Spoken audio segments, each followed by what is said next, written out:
At the time of the bankruptcy, at the time of the transfer of wealth into the hands of the bankers, what they did was they made a loan to the United States in terms of, it was, I believe, $780,000 for every registered man, woman, and child in the United States. They made a loan so that the country could run. Obviously, they owned all the assets, they owned all the money, the country couldn't run. So they made a loan. That loan was collateralized against an indentureship, a 30-year indentureship of every man, woman, and child in the United States. You go, how could they indenture them? Through the tax system, the fees that you pay to the IRS. They could raise those to 100% if they wanted to. Of course, they're not going to, because it would destroy the operation of the individuals in the system. But they literally own it and have indentured the labor, and that was the collateralization against the initial loan of about $730,000 per every registered man, woman, and child in the United States. So that was in sometime in the 30s, and that was for a 30-year? Yeah, they did indentured then for 30 years. The And then next time it was $1 million. What happened? When they recollateralized. And when was that? That, I don't, 30 years later, I don't exactly. Yeah, sometime in the 60s. In the 60s, something, right.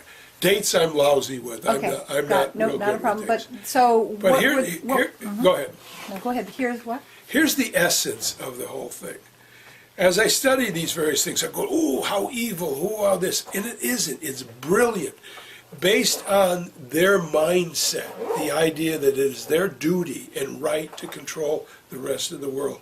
Based on that mindset, they orchestrated it beautifully into existence. They gained control of all the financial systems, all of the radio, television, media, with the exception of individuals who created their own little Niches. niches, right? They own the court system, they own the military, they own the police, right? The police don't know that they're owned, right? Right? But they are controlled through this. Now, that was brilliant. Now, here's the point. They were attempting to pull off what they wanted to pull off. Everybody does what they do because they think it will get them what they want. Right? Yeah. Everybody does what they're going to do because they think it'll get with them what they want. What they wanted was control of the world for the world's benefits, and also to fulfill the belief system that it was their right and their duty. They were the kings of old. The illuminated ones. The illuminated ones. Yeah. And if you buy into that philosophy, if you were to validate it as true, it would make sense. It wasn't true. But the kids were brought up in the belief that it was true, just like any religion. Do you believe that you have the right and the power? Yes, we do. We're brought up with it. We were programmed with it. And that program, by the way, is incredibly vicious. That's another story.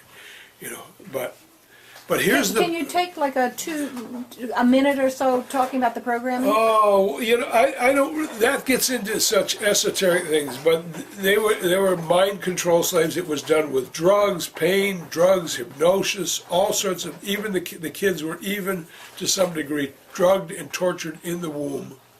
There was programming technology that came out of some of the German and Russian research during and previous to World War II, and some of that technology was used to create what was called a compartmentalization, where a portion of the brain was actually compartmented off, so that they could trigger that Manchurian candidate-wise and control the individual.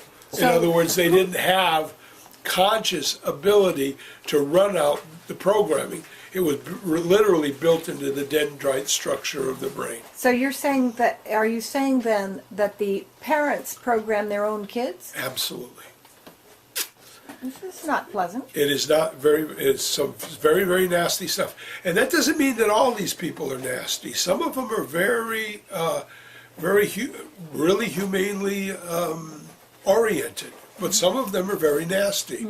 Just like you go see a movie and you got a small percentage of criminals who are willing to do anything to get the money that they want. But the larger percentage isn't willing to go to those lengths to get what they want. So taking this as a basis then, what do you see as the best way forward to create a world that really is the place that we all dreamed of when we were little, and we're looking ahead in our lives to fulfilling some dream, each one of us? How do you create a paradise? How do you create utopia? That's a question I've been asking all of my life as I learned and studied with geniuses and crackpots all over the world, trying to figure out which was which. Here's my answer. It's based on this particular principle. Most people want to oppose and change this when they learn about it. This system that you This just system described. I've just, okay. When you oppose somebody's point of view, be it an individual or a group, they will defend that point of view to the death. Right? Opposing people's points of view, opposing the New World Order, opposing the people of the Illuminati and the Bilderberg groups is not a workable technology. They have phenomenal amounts of power in the real world, and they will defend their point of view. They will just crush you. I invite you to go watch a movie called The Formula with George C. Scott and Marlon Brando to show you how effortlessly they will defeat any attack against them. You know, they own the whole system, the courts, the police system, you know, all of these forces. Yes, they will allow all sorts of apparent freedom here and there, as long as it doesn't impinge upon their control. The core of the system. Yeah. So how do you do this? What do you do? The key is that the only true gain is an increase in awareness. This is true for any individual. As their awareness increases of the truth of life and mechanics and physics and chemistry and metaphysics and quantum physics, and as their awareness increases, their ability to manipulate the physical reality increases with that. So learning how things work. Yes. You're expanding your awareness. My view is the only way we will handle the people in control is for us to initiate things that cause them to become aware of things they were not aware of before. And one of the things to become aware of is that in supporting the individual uniqueness of every man, woman, and child on the earth, that the quality of their life will exceed anything. It will exceed their wildest imagination. If they were to come to that belief system, that in supporting the freedom and in coordinating the freedom of everybody on earth, that the quality of their life would increase far beyond anything they knew before, then they have a vested interest to support that movement. So present a very clear, simple argument why this is the case, why it is true indeed that improving the quality of life of every and the full development of the human capabilities of every human being is going to improve the quality of life of the people now controlling the system and controlling a very large amount of the resources. Well, that's what my Wonder World project is designed to do. Well, first, before you go into I want to know what the rationale is. The quality of my life sitting right here in front of you is directly proportional to the quality of the life of everybody else. This shirt that I am wearing does not have little strings on it. Actually, this one has a couple of little strings on it. So it wasn't made with love and caring and precision, like some of the ones are done in the old days. In other words, the quality of this shirt, the quality of this belt, the quality of these pants, the quality of these shoes, the quality of that particular camera, and which are all part of my life, is proportional to how well all of the people who made those things did and how much they cared to produce a valuable product or a valuable service that served everybody. So and as I become aware that the quality of my life is proportional to that, it blows me away. Yeah. So your personal response to this is to create the concept and develop the design for Wonder World. Yes. What the idea, you know, I thought for years, how do you do this? Do you do it through religions? Do you do it through educational systems? All of those have failed. What you need is, in my opinion, or what could be workable in my opinion, instead of need. Need is the concept of how do you pull off what it is you're trying to pull off. Well, you gotta see that it is in their vested interest. So my idea was to use entertainment as a vehicle to raise the awareness of what brings about the life that you want. Hitler wanted to create a master race, right? Nice concept, ideally, but he was saying all of these other people are the enemies of the master race, so we're going to wipe out the Jews. In other words, he mentally created an enemy, rather than the increased awareness that the quality of his life was proportional to everybody else. Killing off all the Jews is going to screw up a lot of your economy, right? Yeah. It doesn't work. And intellectual capability and creativity and many other things. Yeah. Exactly. You got to bring a person to, not to the philosophical, nice philosophical concept that the quality of our life is proportional to everybody else, to the actual moment-to-moment, day-to-day realization. I was in a grocery store years ago. I used to buy these little can of virgin peas. I like the idea that they were virgin peas to start out with. Oh, cool. Little run can of virgin peas. It kind of like had a sensual excitement to it, and I would buy it. Plus, they tasted great. And one day I went into the grocery store, picked up the can of peas, and this was many, many years ago, so this was, and it said $1.87. I went, $1.87? What a ripoff for a little runt can of peas. If I were to translate that to today's prices, it would have been $18.75 for a little can of peas.